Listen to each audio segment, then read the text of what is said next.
Olá, cidadão do mundo! É muito bom ter você aqui com a gente. Estamos iniciando agora a 8ª fase de Geografia.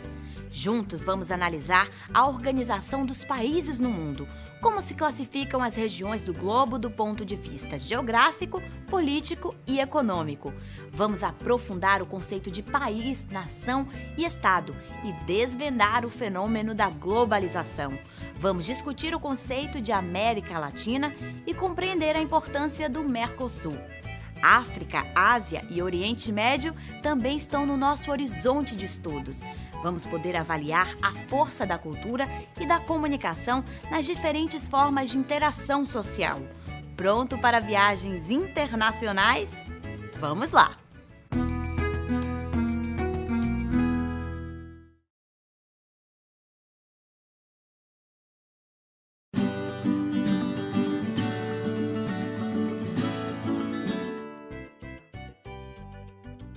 Olá, alunos! A população ocupa espaços com características diferentes. Essas características podem ser naturais ou construídas pelo homem através da cultura. Regionalizar o espaço geográfico mundial significa organizá-lo em regiões. Através dessa organização, pode-se destacar características semelhantes entre os espaços. Preste atenção! É normal estudar o nível de alfabetização, o tipo de vegetação, clima típico, lugares turísticos, religiões ou ainda as atividades econômicas das regiões. Então, a regionalização do espaço e a divisão do mundo em regiões é tipo um recorte do planeta Terra e é realizada de acordo com o interesse e o foco de estudo.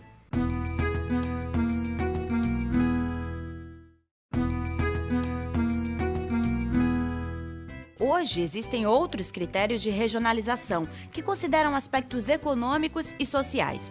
Ou seja, a grande preocupação é mapear a riqueza e as relações de poder que se estabelecem no planeta. À medida que o mundo foi se industrializando, grandes potências foram se estabelecendo, passaram a disputar mercados e a intensificar os lucros. Essas potências, conhecidas como imperialistas, lutavam pelo domínio econômico do mundo. Para muitos historiadores, o imperialismo está na origem das diferenças entre os países. Os imperialistas nos séculos 19 e 20 hoje são os países do primeiro mundo. Os países dominados pelo imperialismo hoje são os países do terceiro mundo.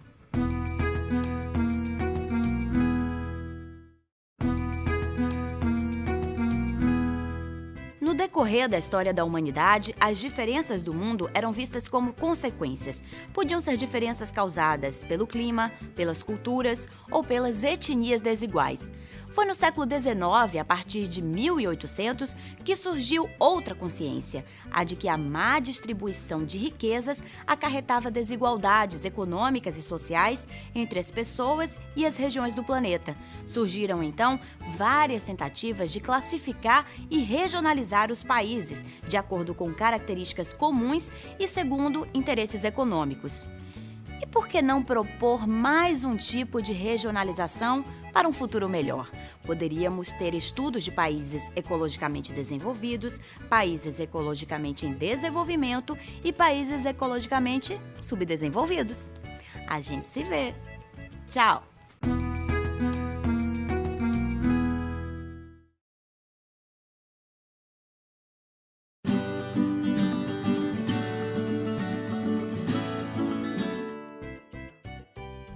Olá, estudante de Geografia! O atual mapa do mundo, formado por países nos diferentes continentes, é o resultado de relações complexas entre os povos.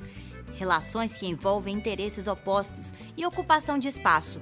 Envolvem também disputa de poder, luta por autonomia, imposição ideológica, diversidade étnica e religiosa. Cada povo quer um território para crescer com autonomia, sem a intervenção ou invasão de outros povos. Essa luta pode levar à desintegração de países e à criação de outros, alternando assim as representações no mapa. Por isso dizemos que o mapa mundial é mutável. Mas nessa luta, o que está em jogo é muito mais do que uma porção de terra. São as ideias, os sentimentos, os costumes e as tradições que nos fazem sentir pertencendo a uma coletividade, um povo. Nesse contexto, é preciso conhecer os conceitos de território, nação e Estado. Palavras que, no decorrer da história, foram se modificando porque acompanham as transformações das sociedades.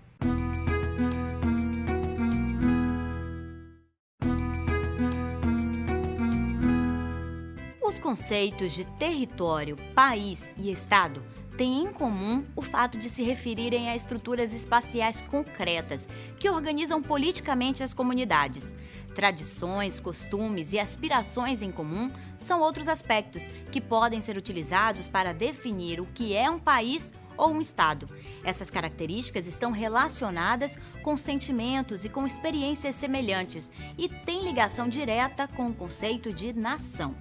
O uso da palavra nação na fala de algumas pessoas pode nos ajudar a compreender o conceito de nação.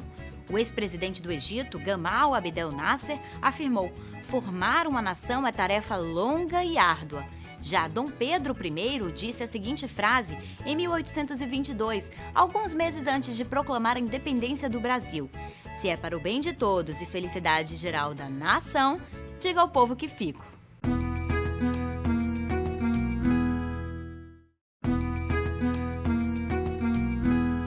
As nações modernas e os estados nacionais fazem parte da história recente da humanidade. Contudo, já se espalharam pelo mundo como um modelo político de organização social. A partir do século XVIII, foram construídos os aspectos que unem várias pessoas numa mesma identidade nacional, como, por exemplo, a história, os mitos, as leis, as línguas, os costumes, as crenças e os rituais religiosos. Os conceitos de Estado e nação estão sendo modificados pelo processo intenso de globalização das últimas décadas. Os Estados nacionais estão perdendo autonomia com a globalização, ou seja, o local está perdendo espaço para o global. Pare e pense, você acredita que é possível existir um mundo sem fronteiras? A gente se vê. Tchau!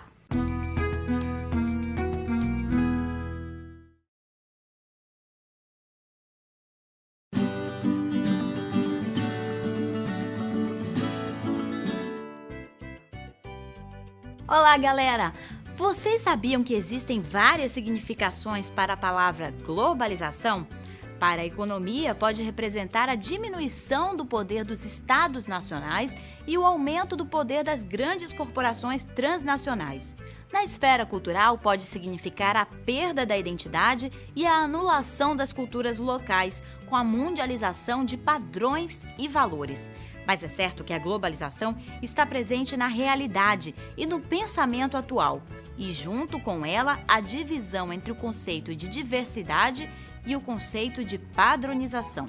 Vivemos um cotidiano de grande circulação de mercadorias e ideias. São notícias, descobertas na ciência, moda, consumo, satélites de comunicação, desemprego, frutas exóticas, internet.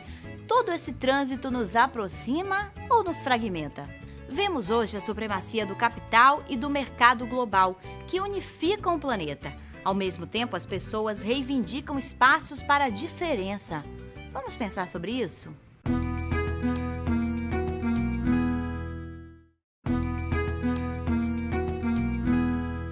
O conceito de globalização surgiu em meados da década de 80 para substituir conceitos como internacionalização e transnacionalização.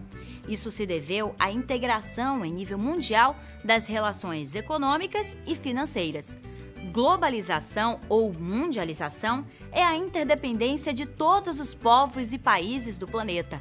As notícias do mundo são divulgadas pelos jornais, rádio, TV e internet simultaneamente. O mundo pôde assistir ao vivo aos atentados às Torres Gêmeas, assim como a vitória do Brasil contra a Alemanha na conquista do pentacampeonato mundial. Com toda essa tecnologia, temos a impressão de que o planeta Terra ficou menor. O ponto positivo da globalização é o intercâmbio cultural e comercial entre nações, importante para todos os povos. Mas a globalização também torna as nações mais interdependentes e os maiores beneficiados com isso são os países mais desenvolvidos. É um ponto negativo. O que pode ser feito para equilibrar o quadro?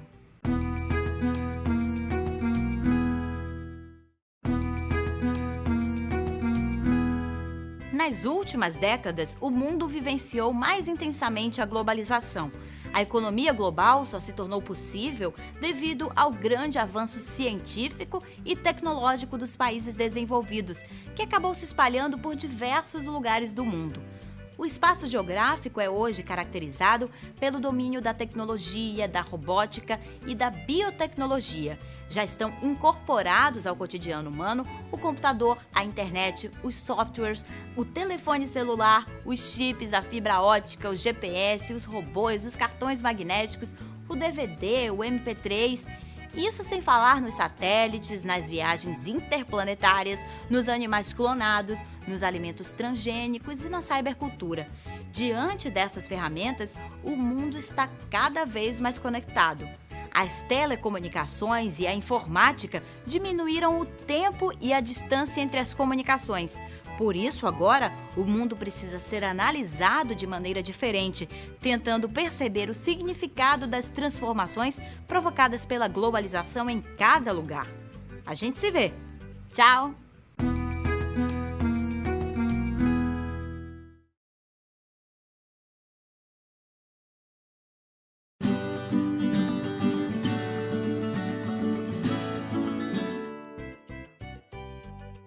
Olá, alunos! As diferenças entre os países do mundo têm uma origem histórica. Afinal, sempre existiram nações pobres e nações ricas. Desenvolvimento e subdesenvolvimento são frutos da história.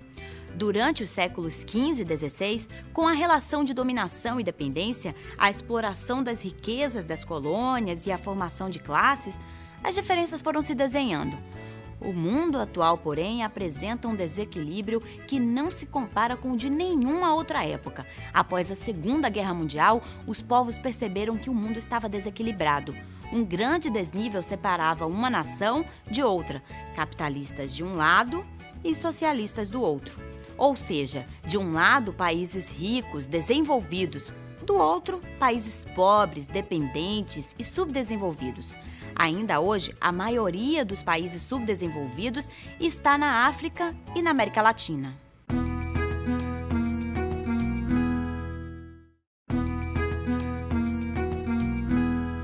A descoberta do subdesenvolvimento aconteceu com a descolonização e com a publicação, após a Segunda Guerra Mundial, dos dados estatísticos dos diversos países do mundo. Essa publicação, feita pela Organização das Nações Unidas, a ONU, e pela Unesco, levou em conta o índice de mortalidade, salário, habitação, consumo, distribuição de renda, entre outros itens. Atualmente, o IDH, Índice de Desenvolvimento Humano, é que indica o grau de desenvolvimento de um país. Ele apresenta uma variação de 0 a 1 e leva em conta a expectativa de vida, graus de educação e produto interno bruto. Reflita sobre alguns mitos que fazem parte de discursos políticos e do senso comum e veja como o conceito de subdesenvolvimento não é absoluto. Por exemplo, os países desenvolvidos nunca foram subdesenvolvidos no passado.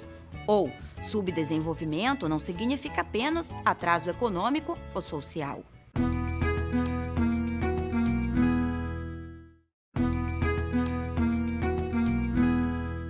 As condições que definem o subdesenvolvimento estão marcadas pela história, falta de infraestrutura, de investimento e políticas educacionais eficientes. Tem ainda a alta concentração de renda, baixa proteção social e um sistema de saúde pública deficitário, além do baixo investimento em desenvolvimento tecnológico e pesquisa e a baixa qualificação da mão de obra. A lista de fatores ligados ao subdesenvolvimento é longa, porém, esses fatores, aos poucos, começam a ser notados também nos países ricos. Ou seja, as características dos países subdesenvolvidos não são exclusividade. A tendência é que todos os países sejam submetidos a desigualdades sociais cada vez mais profundas. Com o processo de globalização, é necessário refletir sobre a diversidade cultural e valorizar características de cada povo na construção de um projeto de desenvolvimento. A gente se vê. Tchau!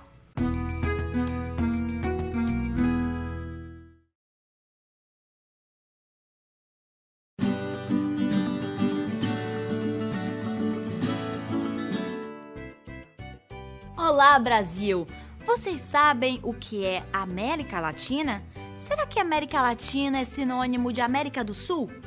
A América Latina é formada por 20 países e compreende a América do Sul, a América Central e o México. Mas por que os Estados Unidos e o Canadá estão fora da América Latina? Além de ter as línguas latinas como característica principal, a noção de América Latina é basicamente cultural. É um conceito formado por semelhanças históricas e sociais que se originam na colonização, nos processos de independência e na condição de subdesenvolvimento dos países latinos. Hoje, podemos perceber que a América Latina passou a ser a denominação de qualquer lugar no continente americano que não esteja integrado política ou culturalmente aos Estados Unidos. Este é um tema complexo. Antes de seguir adiante, pense: você se sente parte da América Latina?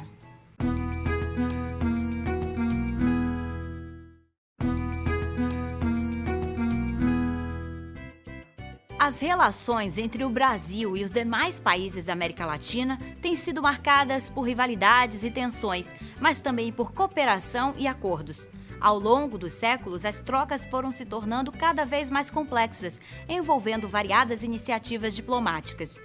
O Brasil já foi citado como o país com menos identidade latino-americana. Isso se deve, talvez, à ocupação portuguesa, ao tamanho do país, à língua, já que a maior parte dos países fala espanhol. O Brasil, por vezes, se afirma como um país latino-americano. Em outras ocasiões, se vê como algo diferente e até reforça os estereótipos negativos em relação aos latinos. Mas como será que o Brasil é percebido pelos outros países da América Latina? Será que essas relações teriam de ser diferentes?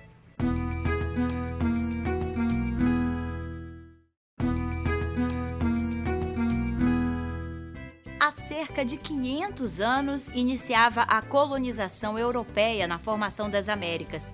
Hoje estamos em pleno apogeu com a globalização.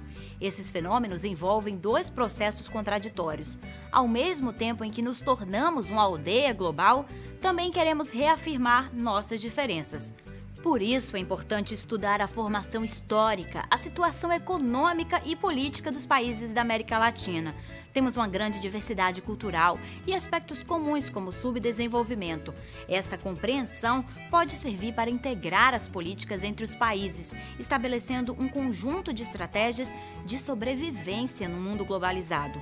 Estudar a riqueza do continente ajuda a entender a realidade em que vivemos e a desenvolver o sentimento de identidade. Pois é no espaço da diversidade do mundo, a globalização, que a identidade latino-americana precisa acontecer. A gente se vê. Tchau!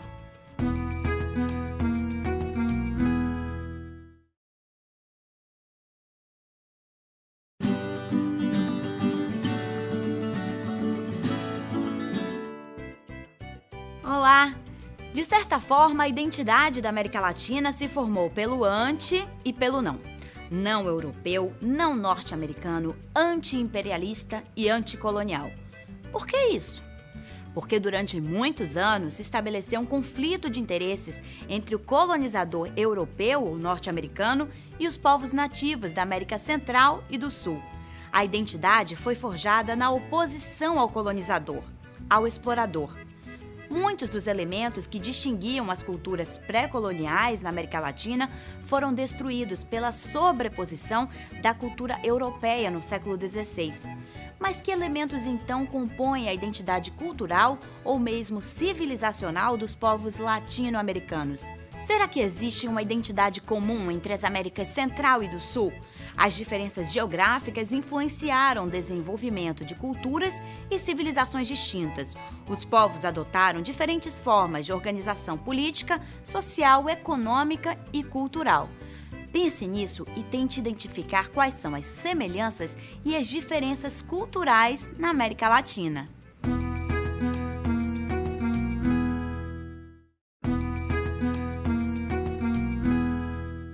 O Brasil progrediu bastante ao longo do século XX e hoje desfruta de uma posição importante na atual conjuntura geopolítica e econômica mundial. É um grande exportador de produtos agrícolas e tem reservas consideráveis de petróleo e de dólares. O país avança rumo à produção de energia limpa e a democracia parece estar bem consolidada. Além disso, a participação feminina no mercado de trabalho aumentou. Houve redução do analfabetismo, aumento da renda per capita e ampliação de serviços de saúde, segurança e saneamento. Mas ainda existe muita desigualdade no Brasil. Há pessoas que moram num apartamento à beira-mar, têm televisão e internet a cabo, fazem compras no shopping, enquanto outras dormem nas ruas e não têm acesso a água, energia nem saneamento. São 2 Brasis. Para ser realmente um país com um alto desenvolvimento humano, o Brasil precisa estender a todos os cidadãos direitos básicos à saúde, à educação, à moradia, ao trabalho. Melhoramos muito, mas precisamos enfrentar grandes obstáculos como a corrupção, a burocracia e os altos impostos que não retornam em serviços. Você concorda?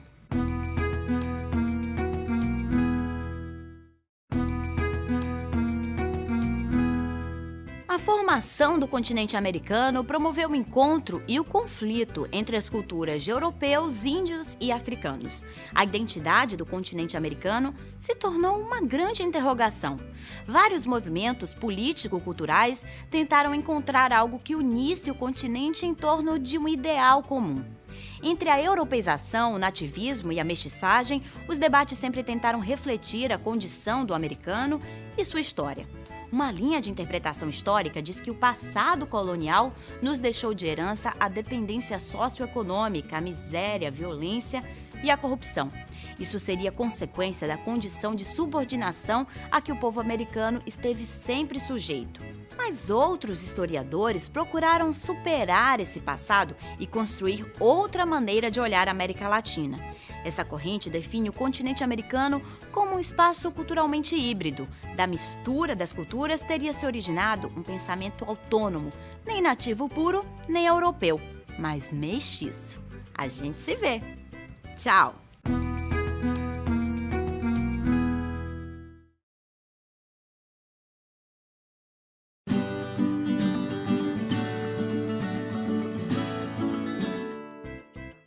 Olá, estudantes de Geografia! O comércio internacional é uma das atividades mais importantes da globalização.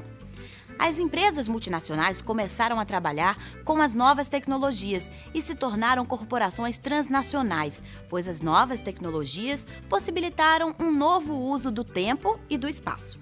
Empresas e países tiveram de se adaptar às mudanças trazidas pela globalização.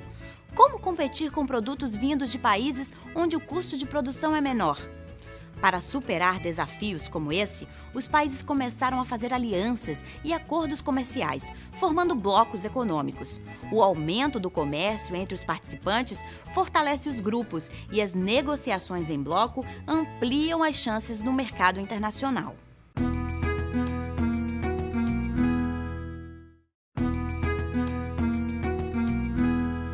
Brasil, Argentina, Uruguai e Paraguai criaram o Mercosul em 1991. O Mercosul representa a 4ª economia mundial e tem a principal reserva de recursos naturais do planeta. O grupo tem grande potencial agrícola e está entre os maiores produtores de trigo, café, cacau, açúcar, frutas cítricas, arroz, soja, leite e gado bovino. O investimento em infraestrutura é uma das maiores necessidades dos países do Mercosul. Por isso, os membros do bloco estão investindo na integração energética, rodoviária e ferroviária.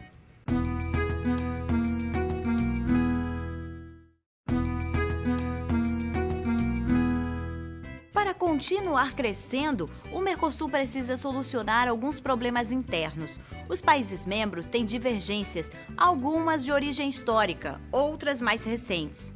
Há pouco tempo, Uruguai e Argentina se enfrentaram em uma questão ambiental, provocada pela instalação de 2 fábricas de celulose, potencialmente poluidoras na margem do rio Uruguai, na fronteira com a Argentina. Existem também divergências ideológicas. O Paraguai se alinha ao Equador e à Bolívia, em posturas mais nacionalistas do que os outros integrantes do grupo. O eixo da integração do Mercosul é formado pelo Brasil e pela Argentina. As divergências fazem parte do processo e a capacidade de negociação ajuda no fortalecimento do bloco. Este assunto não para por aqui. Se você quiser, pode aprender mais sobre o Mercosul. É só continuar pesquisando e ficar atento aos noticiários. A gente se vê. Tchau!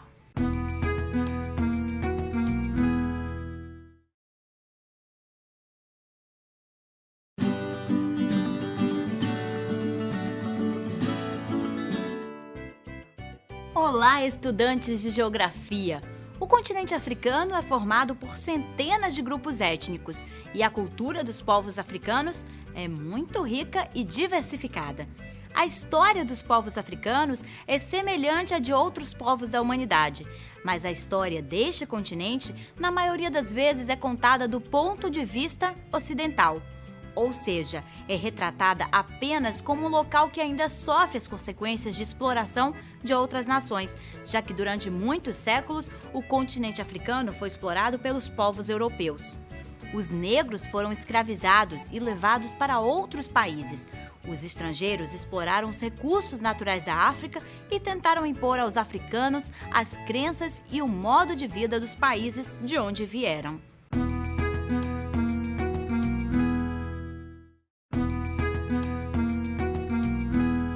A imagem mais comum passada sobre o continente africano é aquela que mostra a África como um lugar pobre, onde o povo passa fome e onde acontecem muitos conflitos e epidemias. Para discutir essas questões, é preciso levar em consideração a história desse povo, além, é claro, do fato de que outros países influenciaram e interferiram neste continente durante muito tempo. Essa interferência provocou muitas mudanças no modo de vida dos africanos. Existe uma teoria que diz que o ser humano e os antepassados da nossa espécie surgiram na África. A teoria se baseia no fato de que foram encontrados no continente africano vários fósseis de antepassados dos seres humanos. Esses fósseis são os vestígios mais antigos dos hominídeos. Isso significa dizer que a África é o berço da humanidade.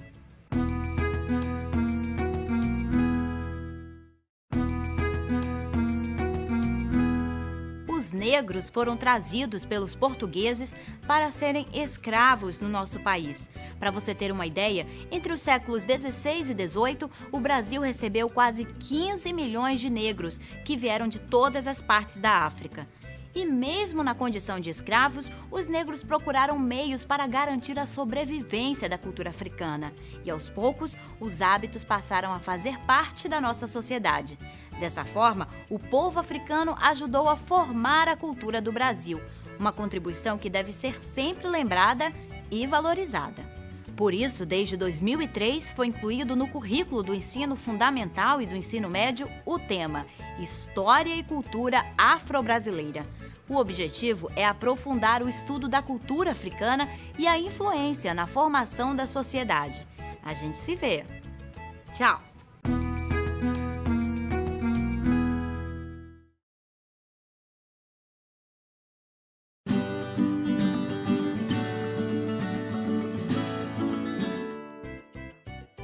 Você já ouviu falar nas expressões Ocidente e Oriente?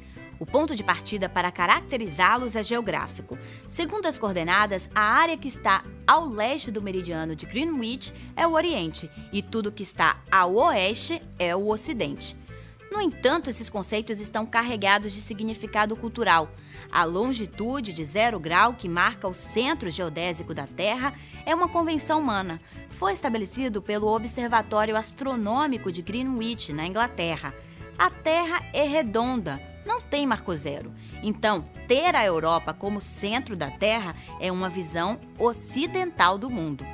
Quando falamos em Ocidente, quase sempre nos referimos à Europa, e quando falamos em Oriente, estamos nos referindo à Ásia. A Austrália, por exemplo, mesmo estando localizada no extremo oriente do mapa mundi, pertence culturalmente ao mundo ocidental.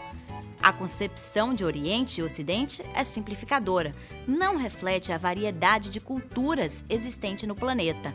Ela expressa mais uma ideia de polos que se opõem. Você acha que essa divisão tem ajudado a promover a paz e a compreensão entre os povos?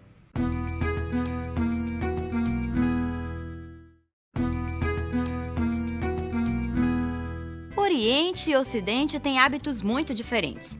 No Ocidente, a vestimenta para o luto é preta. No Oriente, é branca. No Ocidente, reza-se para o Deus que se encontra no céu. No Oriente, reza-se para o Deus que existe dentro de nós. No Ocidente, escreve-se da esquerda para a direita. Em muitos países do Oriente, a escrita é da direita para a esquerda. No Ocidente, as bandeiras são horizontais, já no Oriente, verticais. A música culta do Ocidente é suave. No Oriente, é estridente. O calendário ocidental é solar, já o chinês é lunar. O Ano Novo chinês é variável, começa entre o fim de janeiro e meados de fevereiro. Já no Ocidente, é fixo, 1º de janeiro. No Ocidente, a maior parte dos idiomas se apoia no uso da língua. No Oriente, são guturais, com o apoio da garganta e sons nasais. No Ocidente, a medicina é química, enquanto no Oriente é energética. Podemos continuar examinando as culturas e encontrar costumes diferentes. Mas o importante é cultivar o desejo de paz e aproximação entre os povos. Este sim deve ser igual em todo o mundo.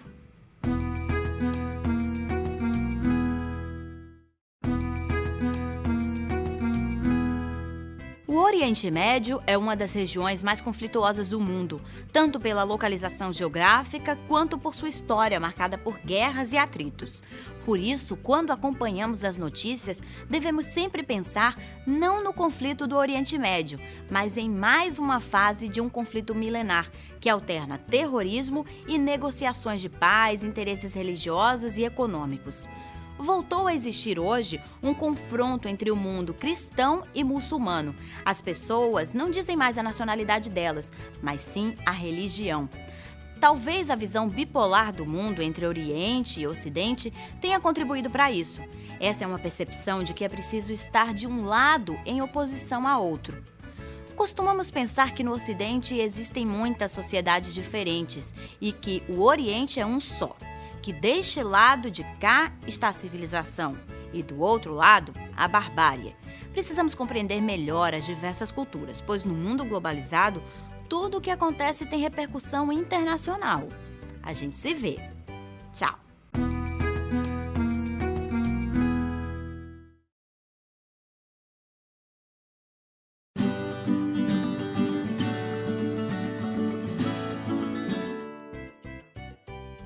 Olá, pessoal!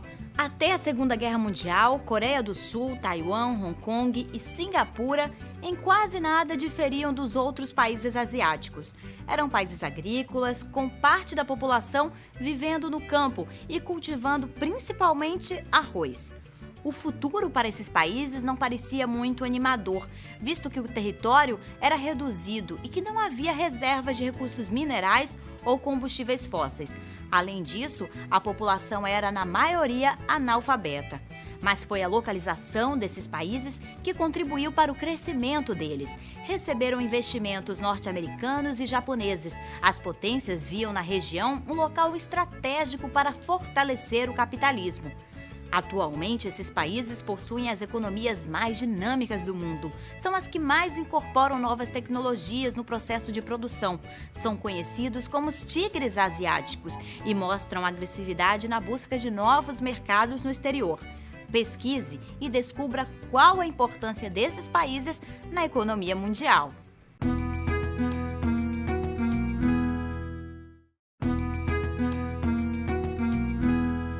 Os tigres asiáticos, países do sudeste da Ásia, tiveram altos índices de crescimento industrial entre os anos de 1960 e 1990.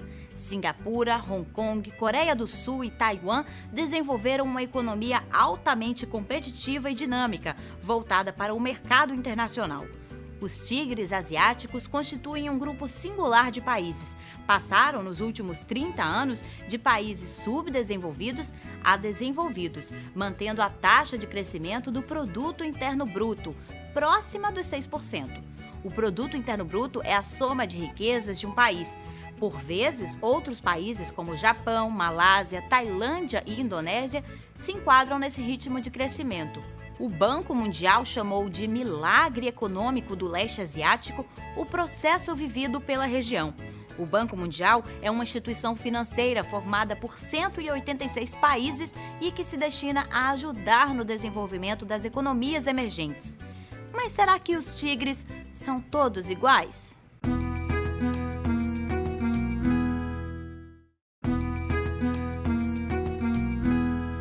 O futuro dos chamados tigres asiáticos parece promissor.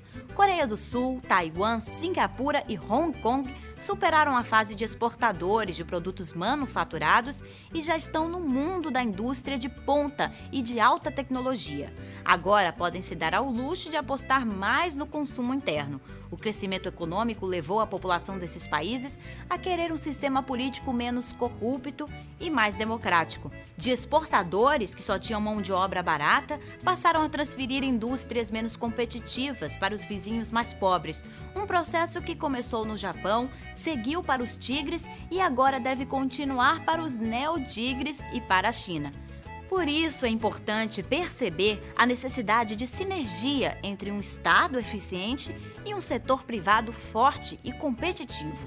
Não se constrói desenvolvimento sem ciência, tecnologia e educação. Trabalho, disciplina e visão de futuro também são fundamentais. E no Brasil, como esse processo ocorre? A gente se vê. Tchau!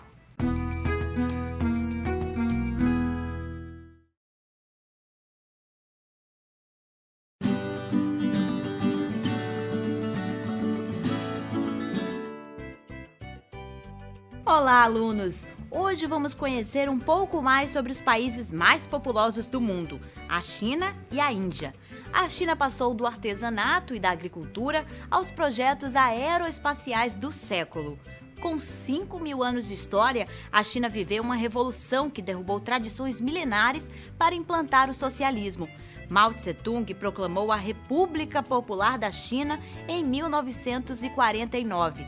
O regime político ainda é o comunismo, mas a economia é de mercado. Já a Índia, uma das civilizações mais brilhantes da antiguidade, foi disputada pelos europeus na Idade Média por causa das especiarias, que serviam para tintura, tempero e medicamento.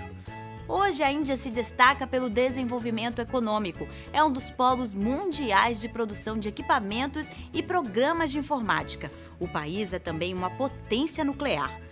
Por outro lado, sofre com graves problemas sociais, como fome, desnutrição, mortalidade infantil e analfabetismo, além da superpopulação.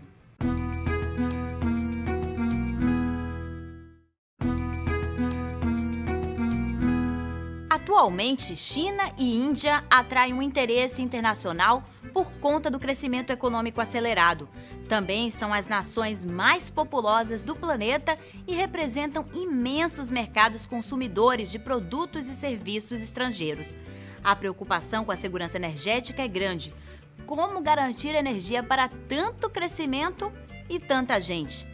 Esses dois gigantes asiáticos fazem fronteira com Paquistão, Nepal, Butão e com Mianmar. China e Índia têm territórios em disputa e guerrearam entre si nas últimas décadas. Os conflitos geram apreensão no mundo, pois ambos são potências atômicas. A Índia desenvolve e controla a tecnologia militar de ponta, um sofisticado sistema balístico, arsenal atômico e um dos exércitos mais bem treinados de toda a Ásia. A China investe muitos recursos na modernização das forças armadas e dos arsenais bélicos, como a frota submarina, movida a diesel e a energia atômica.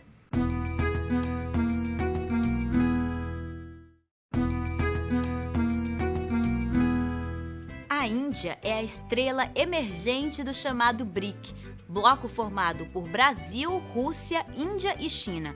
Trata-se de uma associação comercial de cooperação mútua. As funções no BRIC estão definidas da seguinte forma: o Brasil fornece alimentos, a Rússia petróleo e gás natural, a Índia mão de obra e a China tecnologia. A Índia deverá ser a terceira maior economia do mundo até 2040 e investidores de toda parte do planeta estão de olho nesse mercado consumidor. A classe média indiana totaliza 300 milhões de habitantes. Para você ter uma ideia, a população brasileira é de cerca de 190 milhões. A classe média indiana é um segmento social que se moderniza a cada ano, um mercado que consome anualmente 200 bilhões de dólares. O crescimento da classe média impulsionou a expansão de mercados como de telefonia, automóveis e de comida processada. A China também é polo de desenvolvimento da indústria de biotecnologia e farmacêutica. O poderio da Índia vai além dos cifrões. Está também nos famosos cérebros. O país investe em educação superior e tem os melhores institutos de tecnologia do mundo. A gente se vê. Tchau!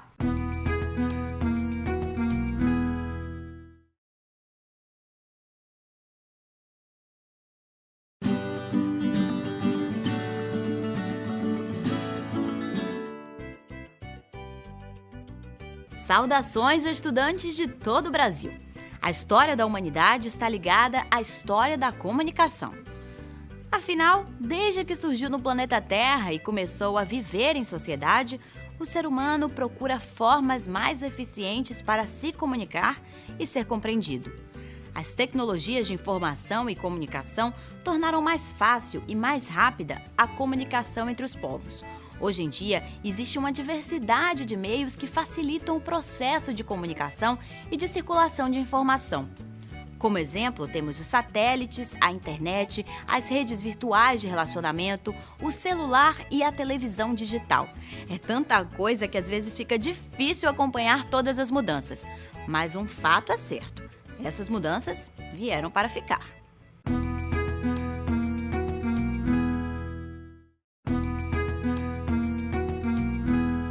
O processo de globalização que todo mundo fala hoje em dia é muito mais antigo do que a gente pensa. Ele começou com as grandes navegações do século XV e os avanços tecnológicos do século XX aceleraram o processo de globalização. Cada vez mais temos a sensação de que o mundo está ficando menor, quando, na verdade, o que diminui é a distância entre os povos. As informações circulam de forma muito mais rápida, as novas tecnologias revolucionaram os meios de comunicação e encurtaram as distâncias entre as pessoas. Celular, computador, MP3, fibra ótica, caixa 24 horas, DVD e cartão magnético. Estes são apenas alguns exemplos de tecnologias que passaram a fazer parte das nossas vidas e se tornaram indispensáveis.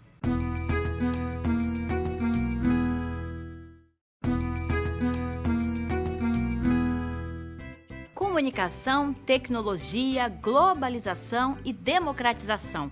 Esses são assuntos diretamente ligados com os tempos em que estamos vivendo. Nesse mundo atual, acontecem coisas muito boas, mas também tem aspectos que precisam ser discutidos pela sociedade. Algumas culturas locais estão perdendo espaço no mundo globalizado. Televisão, rádio, jornal e outros meios são chamados meios de comunicação de massa porque atingem uma grande parcela da população e também porque massificam a informação. Você já reparou que um mesmo acontecimento é notícia em vários canais de TV ao mesmo tempo? Isso se chama uniformização da notícia. Existem outras questões além dessas que podem ser discutidas. Pare e pense como este mundo atual afeta a sua vida. A gente se vê. Tchau!